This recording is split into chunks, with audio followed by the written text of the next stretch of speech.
Hello, this is Brian Foster on Kardec Radio, presenting the program Spiritism and the Spirit World Around Us. Hello, this is Brian Foster on a June 10th wonderful day here, 2018, speaking to you from our Spiritist Center in Bainbridge Island.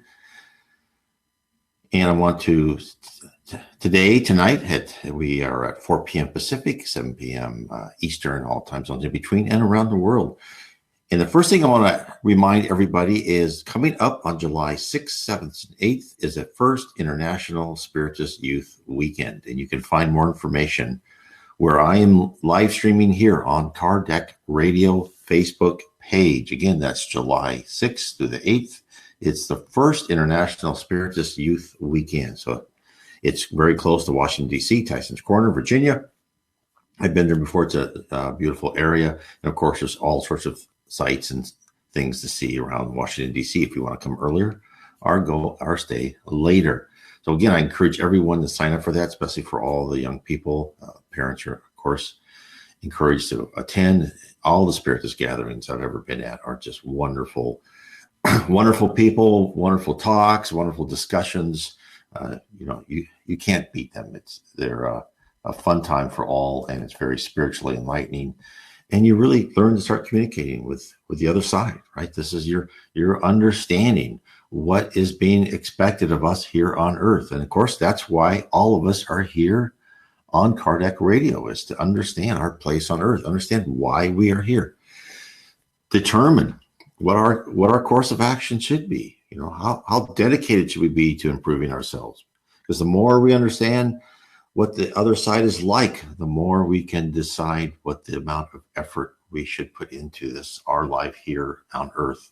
Because before Spiritism, many different religions and had different ideas of what would be on the other side. Most of them were quite fuzzy, right? They weren't quite there. But with Spiritism, it's bringing us concrete information, not just from one spirit, not just from one medium.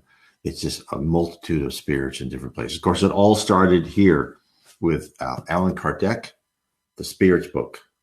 This is where I would encourage everyone to read this. Of course, you can find this on the EDICI website, which you click on the picture of Allan Kardec on my website. It's on the top right-hand side.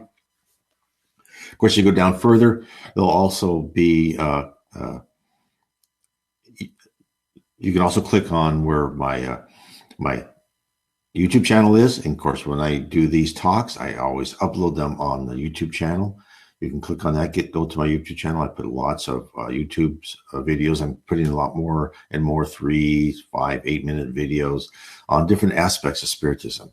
So I think it should be very interesting to you to understand these little things. I just been working on a video today. I'll probably publish it tomorrow or Tuesday about what is time, right? And how do spirits know what Earth time is versus their time? Of course, in the spirit world, there is no time. They live in the fourth dimension. They see the past and the future, and you see a wider bit of area as the higher you go in the spirit hierarchy. So the other thing is with Allan Kardec, the Spirits book, which you can get on Amazon, or you can also just look up Allan Kardec, the Spirits book, or just Allan Kardec and type in PDF on Google, DuckDuckGo, Bing, or whatever. You'll find it, all his books on PDF, which is great. And the 5 main books of his, I've read them all on PDF. I also bought them too after I started getting into them. So they are wonderful, wonderful to read. Now, tonight, what are we talking about? We are talking about how we are guided by spirits. Now, this is exciting revelations made by many high spirits to the Reverend G. Val Owen, who was a Anglican Church of England reverend in the early 1900s, actually before that, but he started communicating with spirits in that time period around 1910. It took him many, many years to actually believe that he was communicating with spirits. As he said before, he was very careful about that. He said you'd be surprised as we are taught in the, as we become reverends, that, don't be carried away. So he was it took him 10 years to believe that he was talking to spirits. And actually his first spirit he talked to was his mother. Now, but where we're going to talk to tonight should be of extreme interest to everybody. That is dreams. How to interpret dreams. The spirit world guides us in our sleep. And there are many instances of dreams and people having dreams in other books, not just the ones that spirits talk to Reverend G. Owen, but you'll see it in many different areas by Chico Xavier, especially in the books on the Spirit Andre Luis series, where people have dreams. And of course, it's always interesting is Andre Luis will tell about the dream, and then he'll also show it from what that person remembered, right? It's always fuzzy. And that's when I tell people, when you have dreams, is maybe the main thing is to think about emotion, right? Do you feel good after that dream? Because that means you've had positive things. Yes, especially the Bible. Matthew said that. Yes, there's also interpretation of dreams. And what I'm saying is and I'll get more detail later on, but the fact is that our brains have a hard time understanding the 4-dimensional world and the spirit world, and how we relate that to our 3-dimensional world, right? With time. And that's why I encourage everybody, when they want to start understanding the dreams, write them down. And then you'll eventually learn how to get rid of the ones that are just, even all the mediums will tell us that a lot of our dreams are just, garbage, right? They're just random things. But then other dreams are important. You've had experiences in the spirit world. So let me get into it. So what does the Reverend G. Val Owen, in conversation with the spirit Astriel, talk about dreams, right? So he discussed with this spirit Astriel how the spirit world helps people when they ask for guidance for a pressing problem. We've all had that. We've all had days where there's something we just can't figure out. A homework assignment from school, a complex algorithm to be designed and coded for work, or a presentation to kick off a new project are just a few samples of what could occupy our minds just before retiring for the night.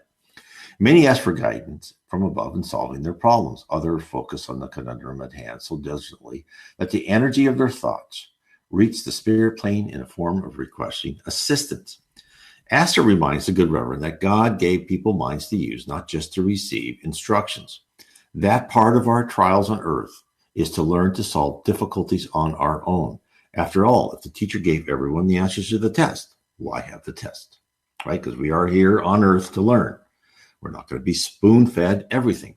But like a good teacher, inquiring minds aren't entirely left to their own devices. After a student has demonstrated their diligence, the teacher will offer advice on how to solve the problem, hints to the path to pursue are supplied to the eager pupil. Astro recounts how he helped a person to further their knowledge. So here is a real live account of someone trying to think of something, and then spirit world, hears this and says, "Oh, we're going to help this person make this next leap."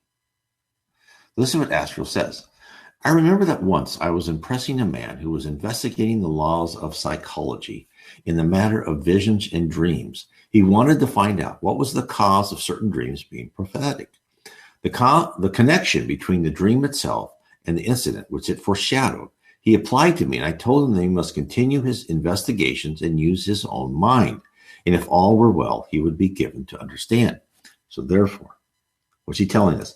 If one demonstrates dedication and hard work towards a goal, you will be assisted.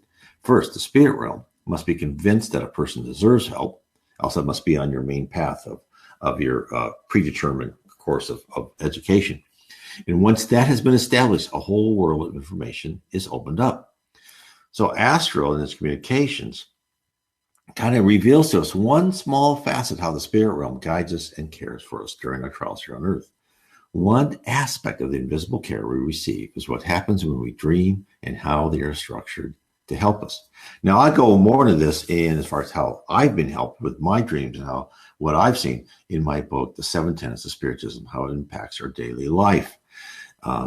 And it's, this kind of how I started to learn to see the signs and signals of the beyond the veil, the other side, as the Druids used to call it, how do they talk to us? Especially for someone like me. I'm not a medium, and I'm not very sensitive. I mean, other people are much more, sensitive to these things, but some of us aren't, like me. But then even any of us can start learning to see the signs and signals. So before I go more into what Astral said, let me also say about what dreams and what did a spirit talk about dreams. Now this is what's so great about Spiritism.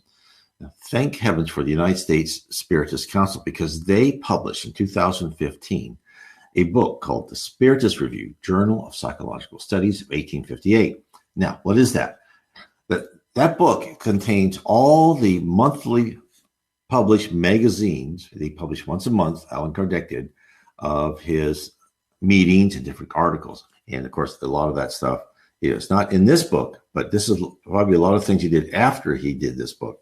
And it was really interesting things. There's some things that, maybe not so interesting to people, but if you're into and really want to study every facet of Spiritism, there are, I think it's 1857, 58, and 59. I think there's 3 books have been published so far by the United States Spiritist Council. You can get that on Amazon.com, by the way. So there was a dissertation from an unknown spirit about sleep. And it supplies a complete survey of what sleep means to souls at different levels and why our dormant state is vital for us. So let me tell you what this person said.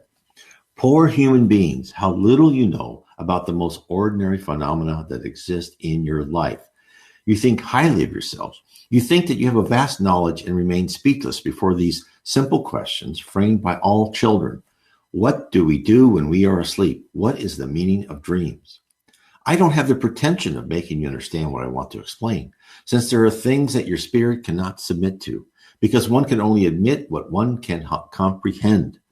Sleep entirely frees the body, the soul from the body. When we are asleep, we are momentarily in the same state that we shall definitely be after death. The spirits that have quickly detached from matter on the occasion of their death had intelligent dreams. Those, when sleeping, meet again with a society of other beings that are superior to them, that travel, talk to them, are enlightened by them. They even work on tasks that they had finalized when they die. This, once more, must teach us that we should not fear death, as we die every day, as once stated by a saint. All this was said with respect to the superior spirits. The large majority of people, however, who may remain in that perturbation for long hours, in that uncertainty that you were told about, those individuals go to worlds that are inferior to earth, attracted by old affectations, are to look for pleasures that are even of lower level than those found here. They will then learn doctrines that are even more vile, ignoble, and harmful than those that they profess among you. What establishes the sympathy on earth is nothing else but the fact that we feel attracted by the heart as we wake up. Excuse me.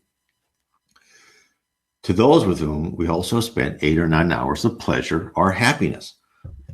What also establishes the irresistible antipathy is that deep there in the heart, we know that these creatures have a different conscience with respect to us. Hence, we know that them not having ever setting our eyes on them. It is this that also explains the indifference, since we don't seek to make friends when we know that we have others that love us and wish us well. In one word, that sleep influences your lives more than you think. Through sleep, the incarnated spirits are always in contact with the spiritual world, allowing then that the superior spirits, without much repulse, do agree to come to incarnate in your environment.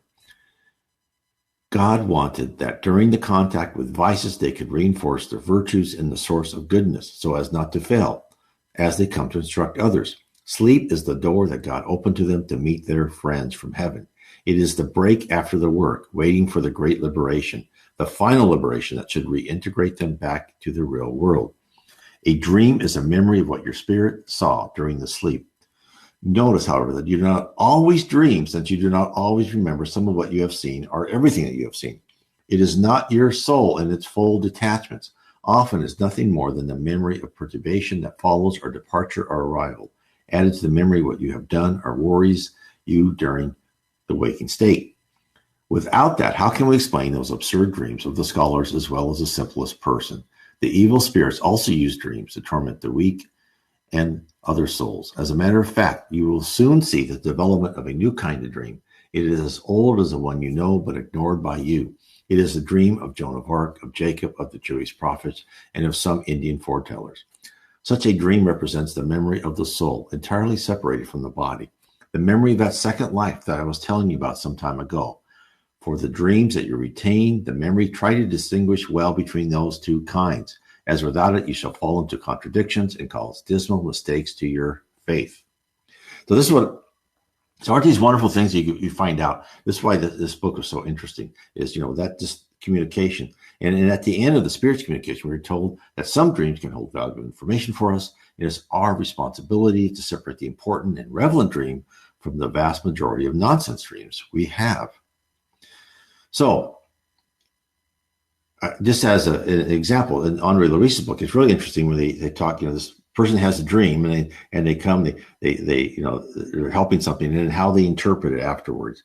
And then, like, I remember I had a set of dreams. I don't know what it was, but it's like for months, I just had dreams that I was walking around office buildings, and I would go to a meeting and I would just sit in the meeting, and then I'd go to another meeting, and I thought, well, why am I here? And now, actually, I was talking to Vanessa, and I was saying, I've had these dreams of office buildings. Well, goes, that's probably the spirit world having you up in there telling you what you should, telling you something. I go, well, I don't remember anything. It goes, I just remember I was in an office building. But anyway, that's what Vanessa Angeloni told me is probably what it is that, I was getting some sort of instruction.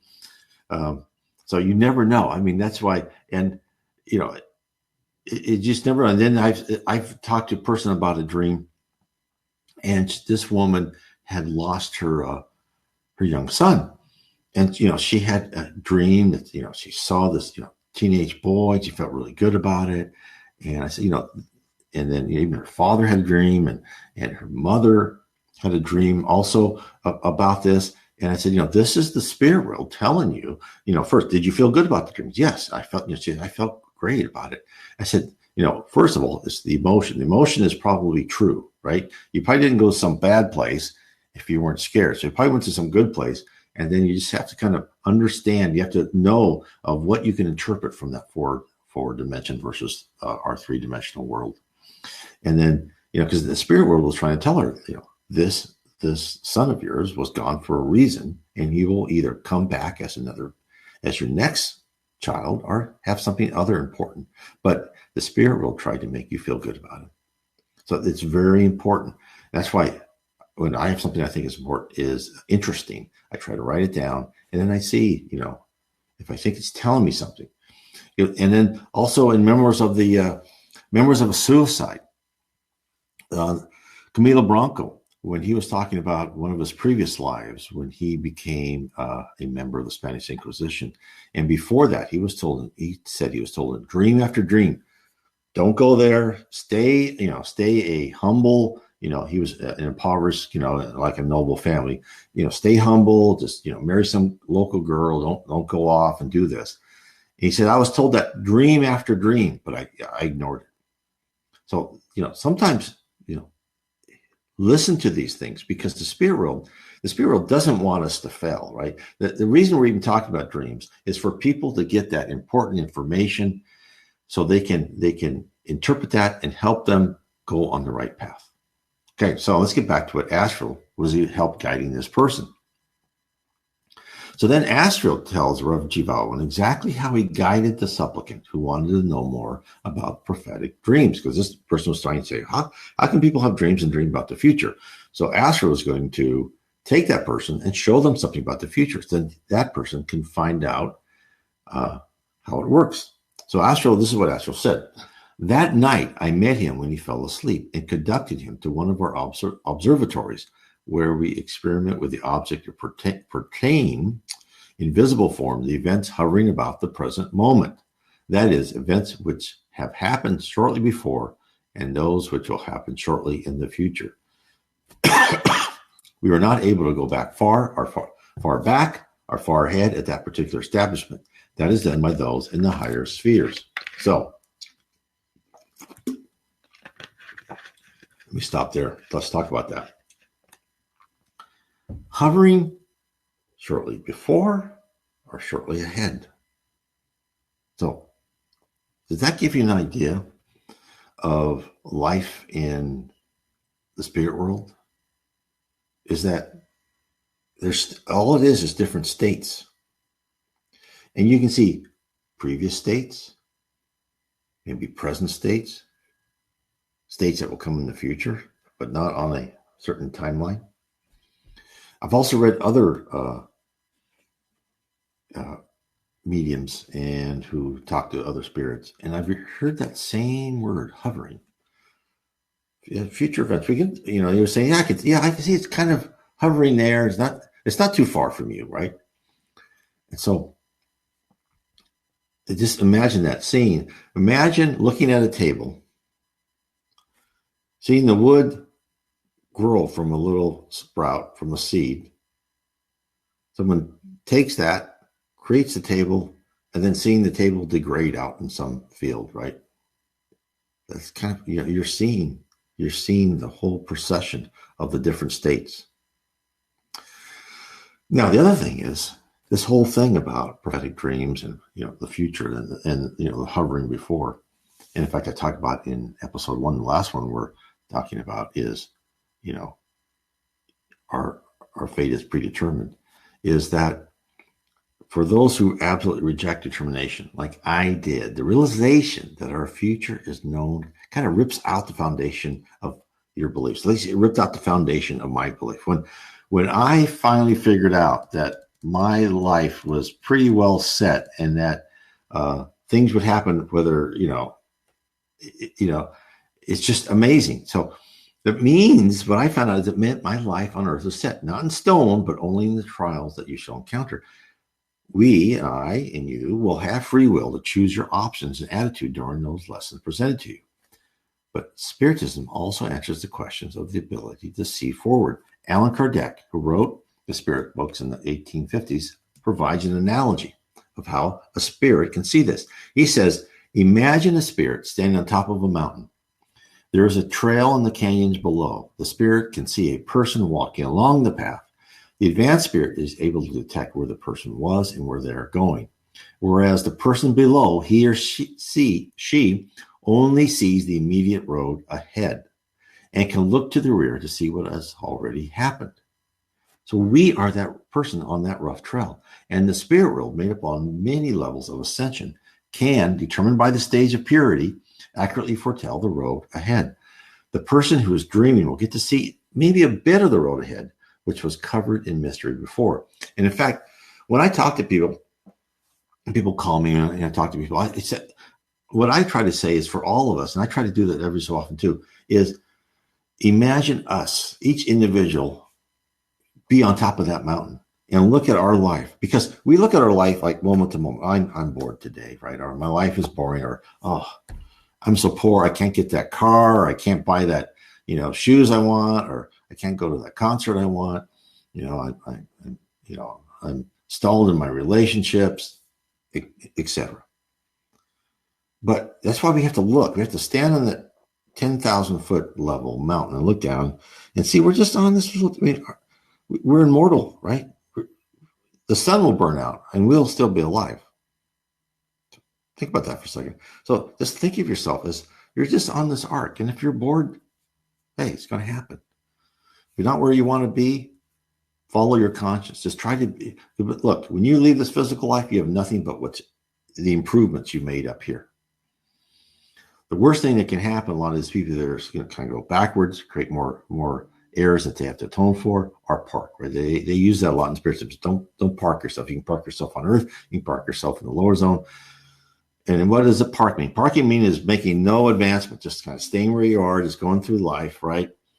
And most of us are guilty of that. I'm sure I have done that over and over and over again. Is you're born, you're a child, you try to get as much, money and wealth as you can, or whatever, your big desire is.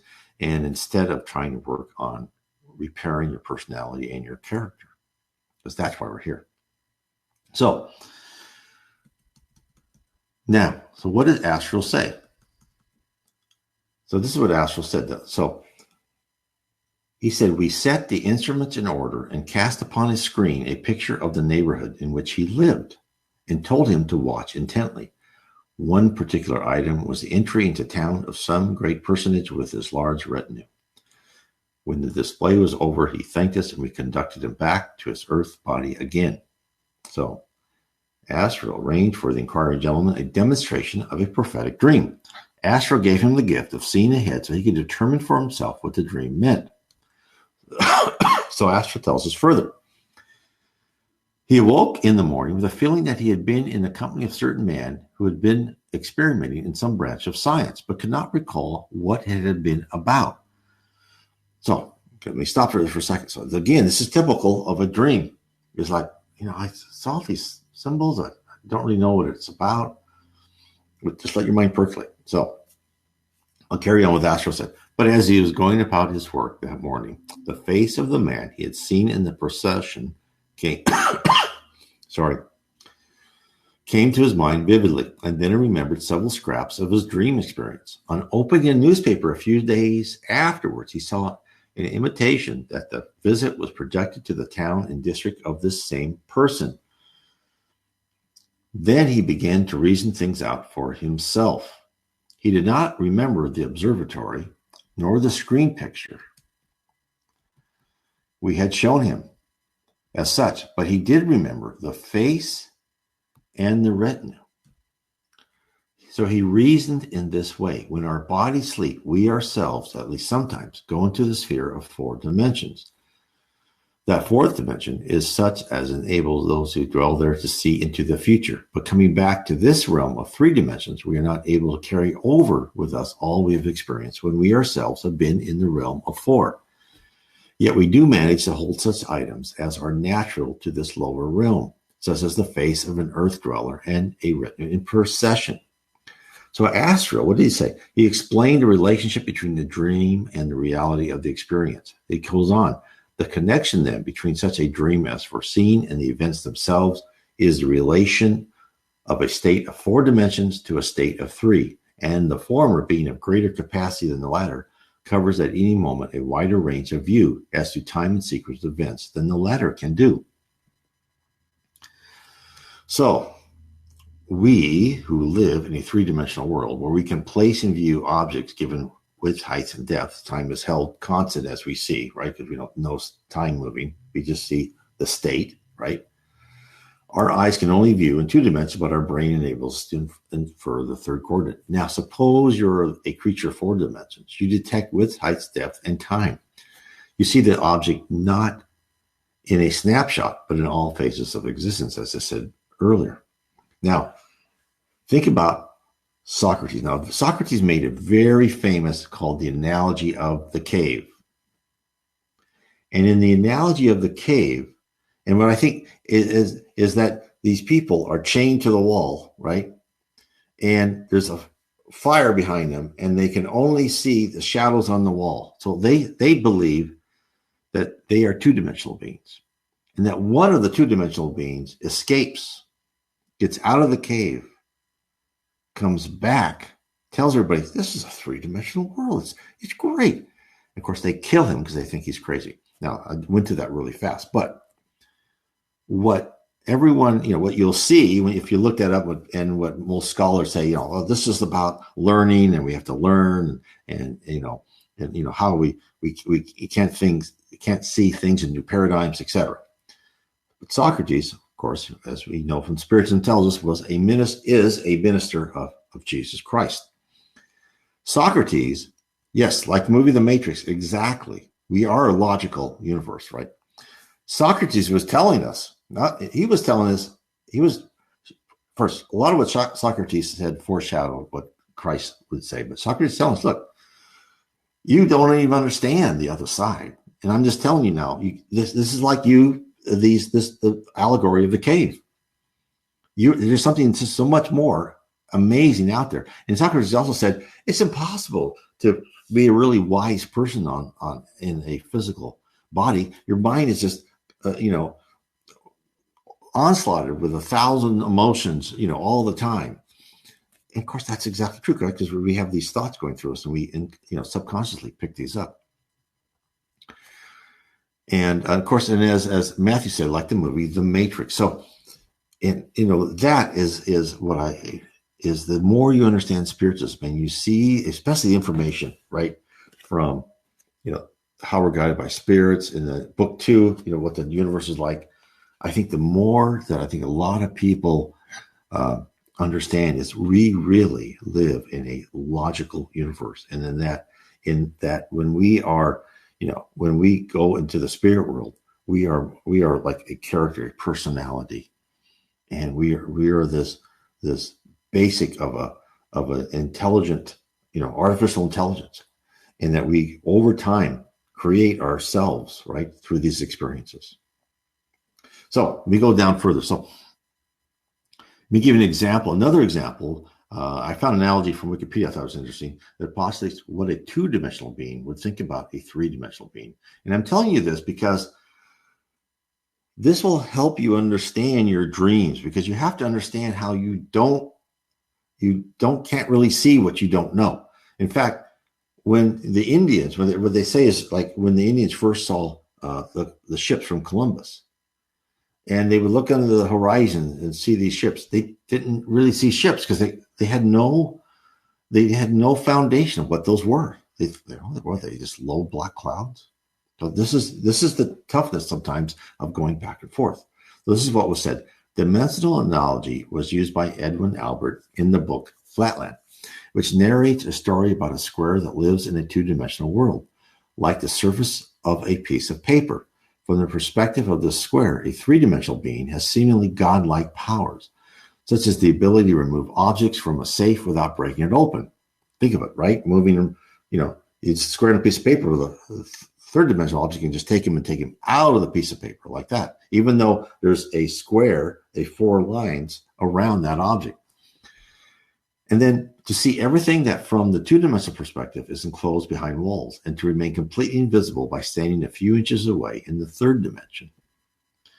So I thought this is a good analogy. Now let's take this analogy one more step and think of us living in our lives in a 3D movie. The movie has a beginning and an end. The plot spans hours, although we as actors in the film notice only the part we are currently playing. Each scene is real life to us. But a high spirit standing outside our range of sight sees the build-up to the current scene, the result of the actions we take in our present time, and we as the actors, caught in the digital representation of the film, have no concept of the audience who hovers around us, watching our lives unfold. What would happen if you took the actor out of the movie and placed him or her in the audience? They would have a difficult time trying to understand what precisely they are seeing and could only interpret it through their own point of view. Hence, our dreams are invariably muddled. Our brains are able to decipher the simpler concepts, and we, for the most part, misinterpret the fourth dimensional aspects of our dreaming experience. And that's why a lot of times you'll see maybe numbers, right? And even in the Revelations, the Apocalypse, they gave them numbers to kind of to help anchor, because we can probably figure numbers out. And I've had dreams where I've had numbers, and they've all eventually had. Most of them, I think, so far, it's had something relevant to me after I was able to figure them out. Sometimes after the fact, but I don't know. I could be fooling myself. So I'm always careful about that, thinking I know something, and it was just coincidence. So, although spiritualists say nothing's coincidence, but in my mind, I'm sure I'm wrong many of the times. So, what are we learning? So, given the limitations of our physical bodies, the man who wished to understand prophetic dreams was able to unlock a key concept about dreams and the spirit realm. So Astral summarizes his achievements. This is what Astral says about how he figured it out. Now, by such use of his own mental faculties, he had arrived at as great an advance in knowledge as I could have given him, direct. And by doing so, he had also advanced in mental training and power. For although his conclusion was not as would pass muster here, without ratification in several points, I would like to know what those would be. It'd be interesting. Yet is roundly and broadly correct and serviceable for all practical purposes intellectually. I could not have infused into him more than he had found out for himself. What does that tell us? We are part of the spirit realm. Our immortal souls live the vast majority of time in a world with at least 4 dimensions, maybe more the higher one travels up, the one you ascend. Each time we incarnate, we temporarily lose our past and must live in the present. But we are left without any tools. We have our conscience and instincts, which I've said many times. That's always given you. There's always a link with your past lives. Your conscience, which is the divine set of laws, which we must learn to follow instead of learning to rationalize away, like I've done for the majority of my life. And we can't journey back to the other side to receive the assistance, right? So we have been granted the gift of leaving our bodies during sleep, and it is up to each individual to determine for his or herself what their dreams mean to them and how closely the shades should follow the perceived lessons resulting from a vivid dream experience. Marcia, boa noite, which means good night in Portuguese. Well, also I want to say, as it just reminded me, I've had this wonderful person, Anna Carolina, and she has taken, it was the Level of Planets. I have a short YouTube video on called The Level of Planets. And what she did, she's based in Brazil, but she knows English really well. She actually wrote subtitles to one of my videos in Portuguese. So I actually posted that video on Kardec Radio, I think about a week ago. But hopefully she wants to do more. So I thought it'd be interesting for anybody who speaks English and Portuguese, or you have a Brazilian friend and you want to see kind of what us here in the English-speaking world are doing with Spiritism. It may be of interest to them, because it's always good. Because, basically, there's so much great stuff coming out of Brazil. There's so many great speakers. I mean, Geraldo Dutra, Divaldo Franco, Geraldinho. There's just so many great, I can't name them all. And, one gets a little bit envious, as we shouldn't be, but of the books that haven't been translated. But so we are trying to do, with Vanessa and many other people are trying to help Spiritism here, even in the English-speaking world. And I see a lot of good things coming from the UK and Australia, other places.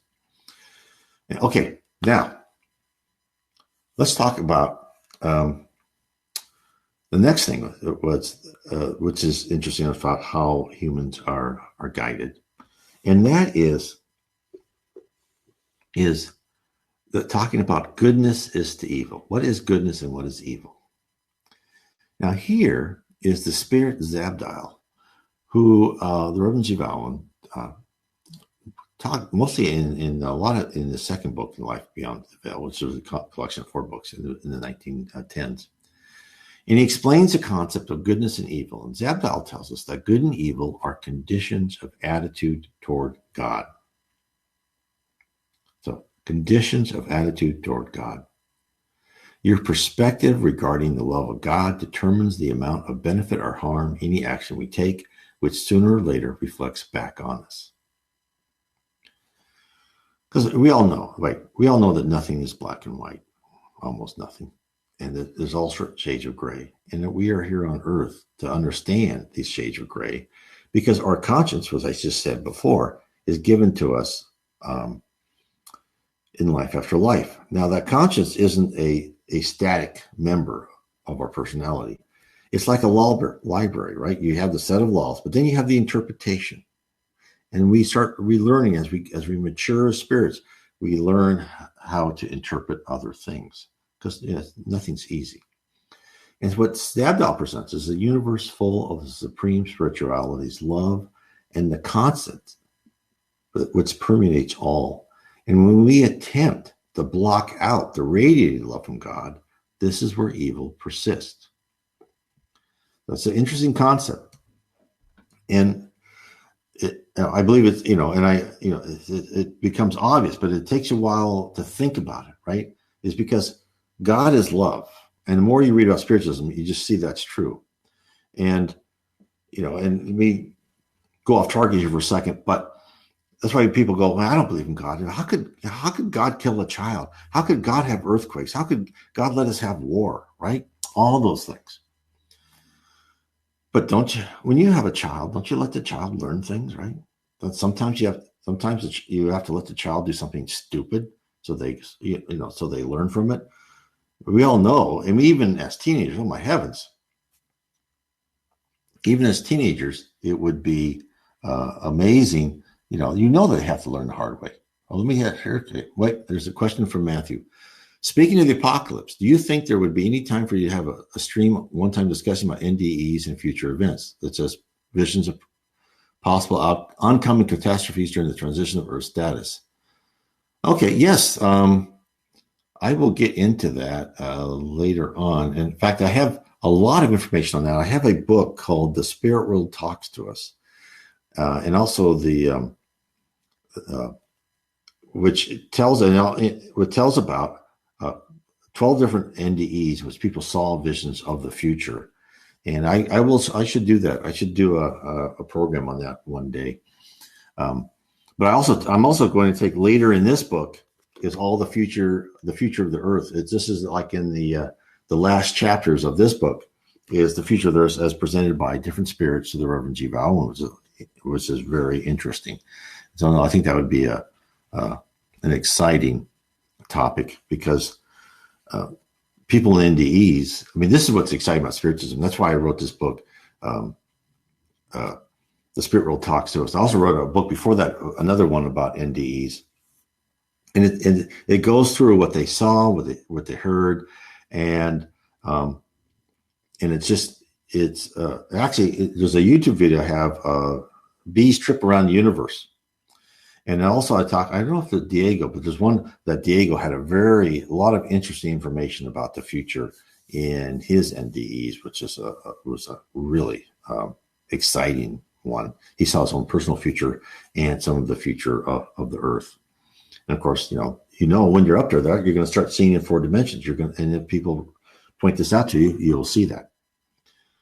So thank you for the question, Matthew. Yeah, and keep asking those things because those are very interesting. There's just so much. There's so much to learn and to gather on spiritualism because you just start understanding these things.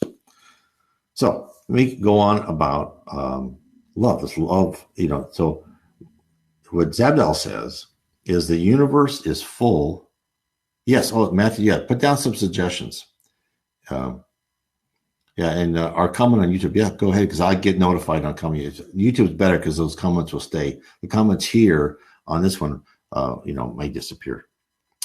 So what Zabdal presents is he talks about the supreme spirituality's love, and this concept permeates all. And when we attempt to block out this radiated love from God, this is where evil persists. This is us blocking out, right, love.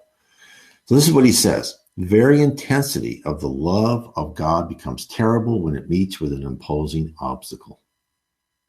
The swifter the torrent, the greater the surf about the opposing rocks.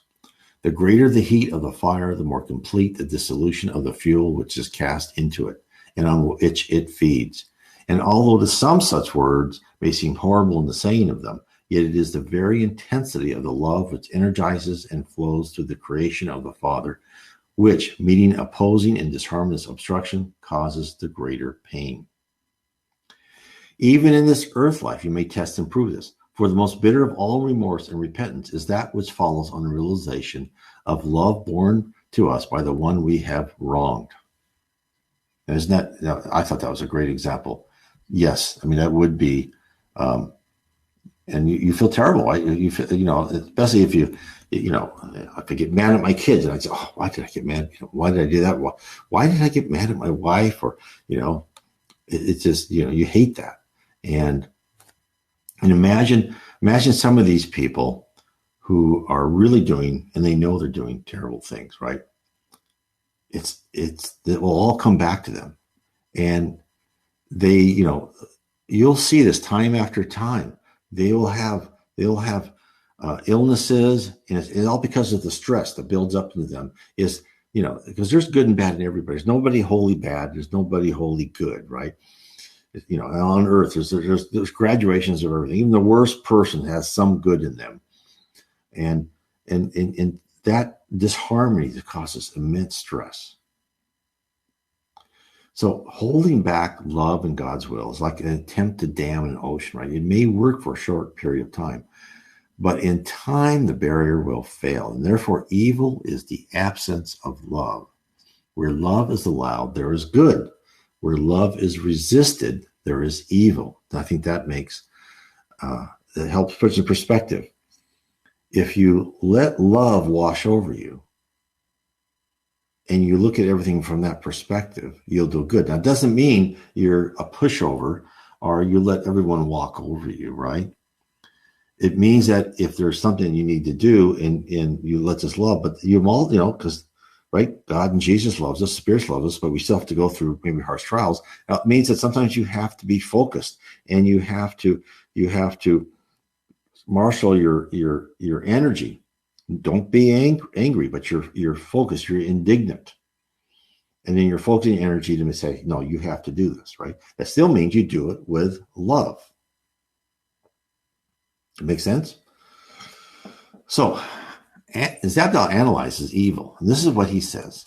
Blindness is inability to see. But not only is there such a condition as blindness, there are people who are blind. Blindness is a negative condition, or less. It is the condition of one who has 4 senses instead of 5, but real it is, nevertheless. Yet it is only when one who is born blind is told of the sense of sight that he begins to feel the lack of it. And the more he understands the lack of it, the more his lack is felt. So it is with sin. It is usual here to call those who are in darkness the undeveloped. That is not a negative term, which would be retrogress. So of both, I say not loss, but lack. The one born blind has not loss of a faculty, but lacks it. So what's he saying? Excuse me. He is saying, hence, when a person commits an evil act, it is because of his or her incapability to discern the good, the correct action to take. It is the absence of understanding the presence of love and how that's influence every decision we make. We see that all the time. When, because, right, what is the earth made of? Earth is the planet of atonement. In the planet of atonement, we have all different levels of spirits here, primitive spirits. And you see these people who will just commit stupid acts, these criminals, right? Who won't even, who'll just do terrible things without even thinking about it. Well, that's part of their maturation right there. And unfortunately, we were all that stupid at some time before too, right? We were all that, and shouldn't say stupid, I just say we all lack that ability to listen to our conscience and let love into our heart. And they're primitive spirits. They came from a primitive planet where, it's eat or be eaten. And that's what they're doing. So this is why we're going through this planet of atonement, is to get rid of those characteristics that probably served us very well to survive many lives before.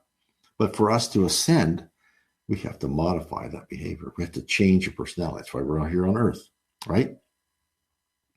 The white heat of suffering, right? The Spiritism, you'll see that in the books by Andre Luis, is that, it's like we're a pottery and we go into the white heat of the kiln, right? Is to remove our blemishes.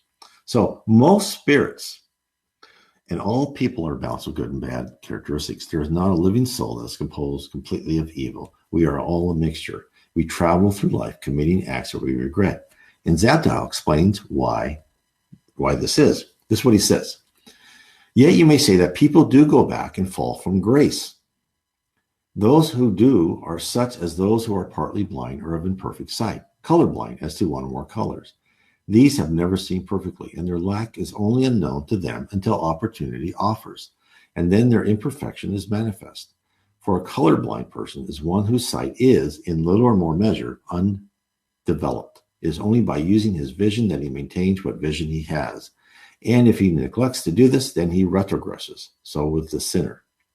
So what's going on here? We on Earth at this moment of time are in the process of developing our good sides and removing our base emotions. We are all partially colorblind when it comes to perceiving the light.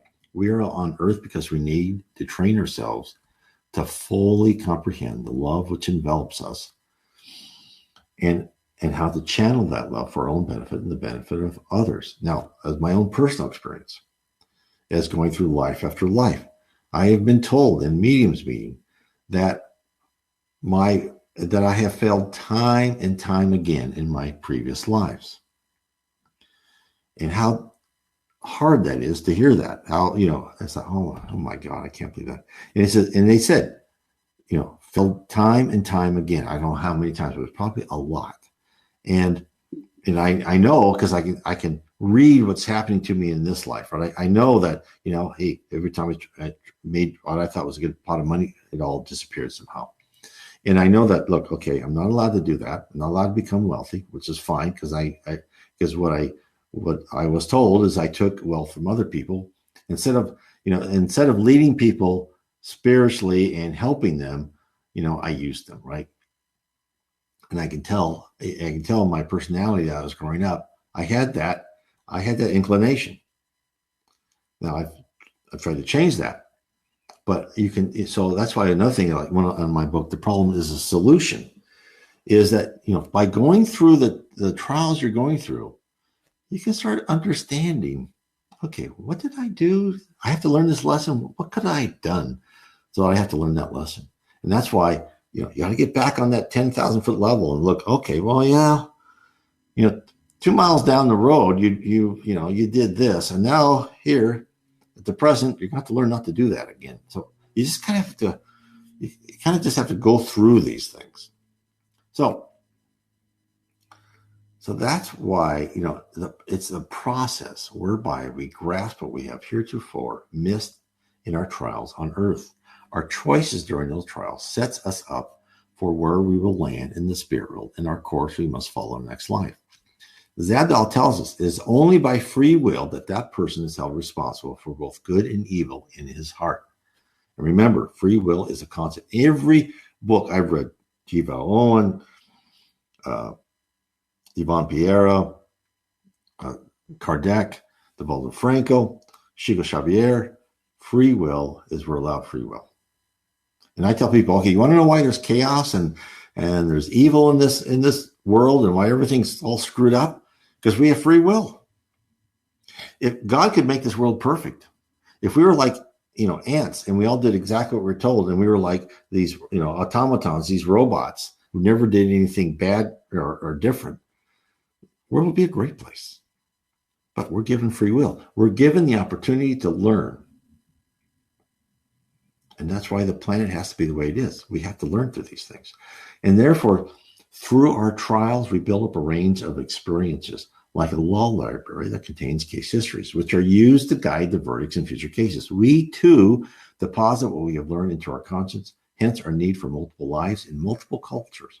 And Zabdal reinforces this point. He says this, also, let it be remembered, what seems to be good or evil to one man does not of necessity so appear in the eyes of another. Especially this is true of those of different creed and habit of thought and manner of life and community. What therefore is possible in the matter of distinction between these two is that the broad and fundamental principles which underlie each should be grasped clearly, and that the minor shades of these qualities be entrusted to the future where they will be gradually made more plain. What's he saying? The accumulation of knowledge is to navigate through the shady maze of moral behavior. It's not lost upon entry into the physical life. We are given infinite database of our conscience, whereas we may not be aware of searching for the correct answer. The feeling of anxiety in the pit of our stomach, or that notion that we just did something wrong, is a result of our brain retrieving thousands of years of results and notifying us of the findings. This is why we have stress. Our conscience sends the signals out to all corners of the body, alerting us that we are on the wrong track. The accumulation of these messages weakens our systems and throws our internal harmony into disarray. This is why studies have shown that people who are more spiritual and aware of their moral boundaries are healthier. And this is why we have to have multiple lives.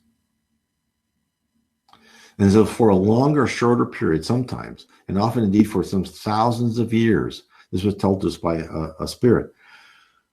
As you reckon time on earth, a man maintain his obstinance, but no man is created who is able to continue so everlastingly. And that merciful limit which our Father Creator has placed around us and in us, lest he lose us, or any one of his children away from him and return without return forever.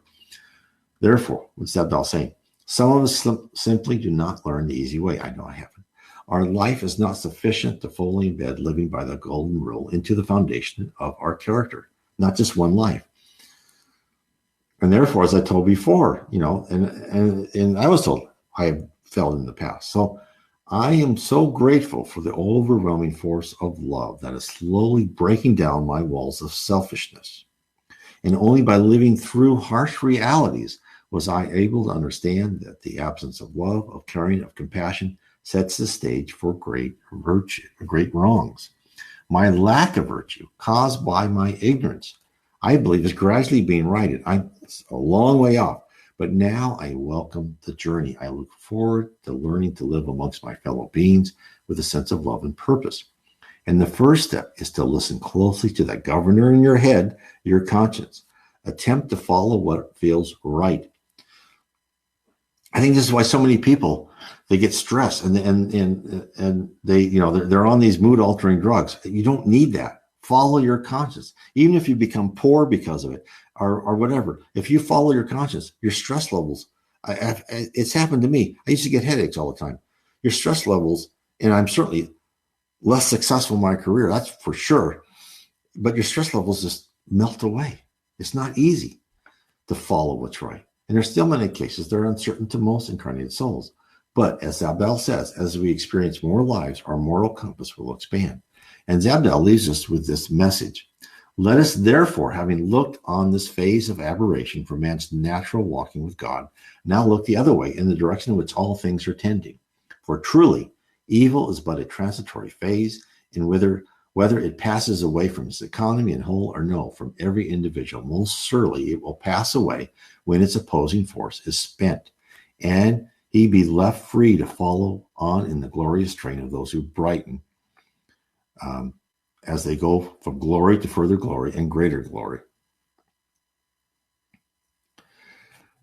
And as we shed our blemishes and ascend in the spirit hierarchy, this is what Zabdal is telling us. When, as we go through life, we get rid of these holes in our character, right? Or these bad tendencies. As we ascend, we'll be given more responsibilities. In the spirit realm, where faith and thought create reality, power is parceled out to those who have had completed the requisite training. This is why we're on this planet, right? We're being trained. So one day we may complete our training and contribute to Earth and other worlds in helping other souls rise. So I want to thank you for tonight. This has been great. Again, I want to remind you, July 6th to the 8th of the Youth Spiritist Convention Gathering. And you can look that up on Kardec Radio. And you'll find links to how to join that. Yeah, I'm sure it will be a great time for everybody. And again, I want to remind you, please help spread Spiritism. Share this video, share this streaming on Facebook to other Facebook sites. Tell people, go to Kardec Radio. Tell them to download the Kardec Radio app on their Android or their Apple phone. Just go to the App Store. It's free.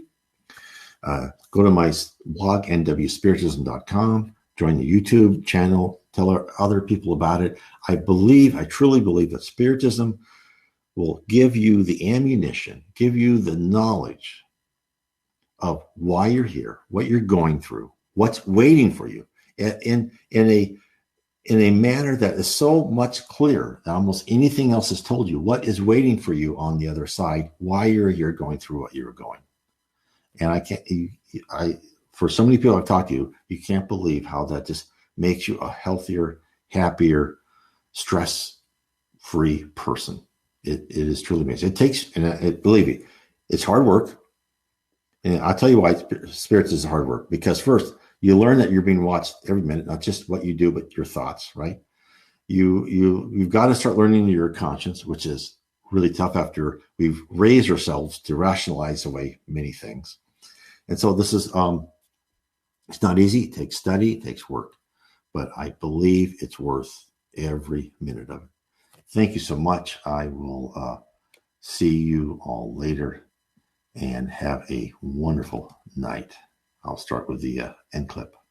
I would like to thank everyone for listening to our program on Kardec Radio and to point you in a direction to find more information about the spirit world around us. You can visit my blog at www.nwspiritism.com. Again, that is www.nw as in Northwest Spiritism.com.